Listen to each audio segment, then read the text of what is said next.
የዮሐንስ ራእይ ምዕራፍ 18 ከዚህ በኋላ ታላቅ ስልጣን ያለው ሌላ መልአክ ከሰማይ ሲወርድ አየሁ። ከክብሩም የተነሳ ምድር በራች፣ በብርቱም ድምፅ ታላቂቱ ባቢሎን ወደቀች፣ የአጋንንትም ማደሪያ ሆነች፣ የርኩሳንም መናፍስት ሁሉ መጠጊያ፣ የርኩሳንና የተጠሉም ወፎች ሁሉ መጠጊያ ሆነች። አሕዛብ ሁሉ ከዝሙቷ ቁጣ ወይን ጠጅ የተነሳ ወድቀዋልና፣ የምድርም ነገስታት ከእርሷ ጋር ሲሰኑ፣ የምድርም ነጋዴዎች ከቅምልጥልነት ኃይል የተነሳ ባለጠጋዎች ሆኑ ብሎ ጮኸ። ከሰማይም ሌላ ድምፅ ሰማሁ እንዲህ ሲል፣ ሕዝቤ ሆይ በኃጢአቷ እንዳትተባበሩ፣ ከመቅሰፍቷም እንዳትቀበሉ ከእርሷ ዘንድ ውጡ። ኃጢአቷ እስከ ሰማይ ደርሷልና፣ እግዚአብሔርም አመፃዋን አሰበ።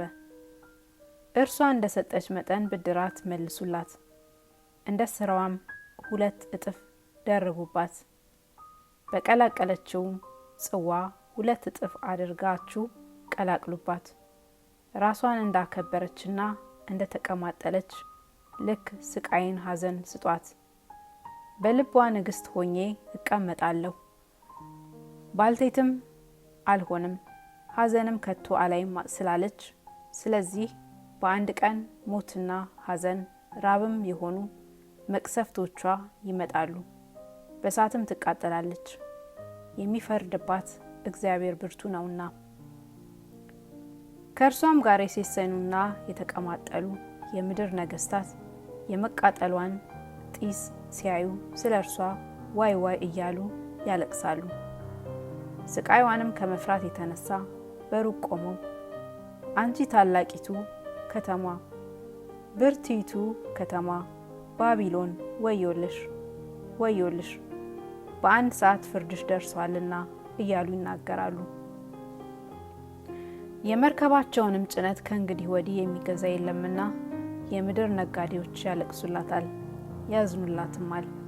ጭንቀትም ወርቅና ብር፣ የከበረ ድንጋይ፣ ዕንቁም፣ ቀጭንም ተልባ እግር፣ ቀይም ሐር፣ ሐምራዊ ልብስ፣ የሚሸትም እንጨት ሁሉ፣ ከዝሆን ጥርስም የተሰራ ዕቃ ሁሉ፣ እጅግም የከበረ እንጨት፣ ከናስም ከብረትም ከእብነ በረድም የተሰራ ዕቃ ሁሉ፣ ቀረፋም፣ ቅመምም፣ የሚቃጠልም ሽቱ፣ ቅባትም፣ ዕጣንም፣ የወይን ጠጅም፣ ዘይትም፣ የተሰቀለ ዱቄትም፣ ስንዴም፣ ከብትም፣ በግም፣ ፈረስም፣ ሰረገላም፣ ባሪያዎችም፣ የሰዎችም ነፍሳት ነው።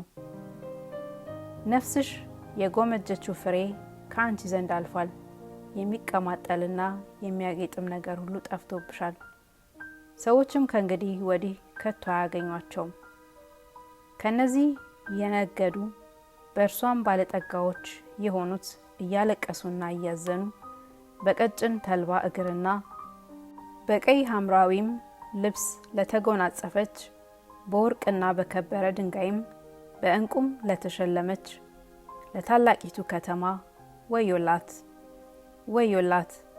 ይህን የሚያህል ታላቅ ባለጠግነት በአንድ ሰዓት ጠፍቷልና እያሉ ስቃዩን ከመፍራት የተነሳ በሩቅ ይቆማሉ። የመርከብም መሪ ሁሉ፣ በመርከብ ወይም ማናቸውም ስፍራ የሚሄድ ሁሉ፣ መርከበኞችም ከባህርም የሚጠቀሙ ሁሉ በሩቅ ቆመው የመቃጠሏን ጢስ ባዩ ጊዜ ታላቂቱን ከተማ የምትመስላት ምን ከተማ ነበረች እያሉ ጮኹ። በራሳቸውም ላይ ትቢያ ነስንሰው እያለቀሱና እያዘኑ በባህር መርከቦች ያሏቸውን ሁሉ ከባለጠግነቷ የተነሳ ባለጠጋዎች ላደረገችው ለታላቂቱ ከተማ ወዮላት፣ ወዮላት!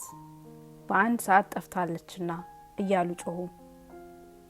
ሰማይ ሆይ፣ ቅዱሳን ሐዋርያት ነቢያትም ሆይ በእርሷ ላይ ደስ ይበላችሁ፣ እግዚአብሔር ፈርዶላችኋልና።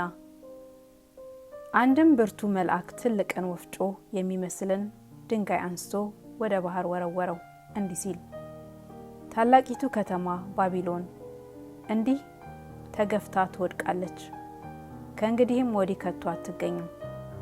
በገና የሚመቱና የሚዘምሩም ድምፅ፣ እምቢልታንና መለከትንም የሚነፉ ድምፅ፣ ከእንግዲህ ወዲህ ካንቺ ውስጥ ከቶ አይሰማም። የእጅ ጥበብም ሁሉ አንድ ብልሃተኛ እንኳን ከእንግዲህ ወዲህ በአንቺ ውስጥ ከቶ አይገኝም። የወፍጮ ድምጽም ከእንግዲህ ወዲህ በአንቺ ውስጥ ከቶ አይሰማም። የመብራትም ብርሃን ከእንግዲህ ወዲህ በአንቺ ውስጥ ከቶ አይበራም። የሙሽራና የሙሽራይቱም ድምጽ ከእንግዲህ ወዲህ በአንቺ ውስጥ ከቶ አይሰማም። ነጋዴዎችሽ የምድር መኳንንት ነበሩና በአስማትሽም አሕዛብ ሁሉ ስተዋልና። በእርሷም ውስጥ የነቢያትና የቅዱሳን ደም በምድርም የታረዱ ሁሉ ደም ተገኘባት።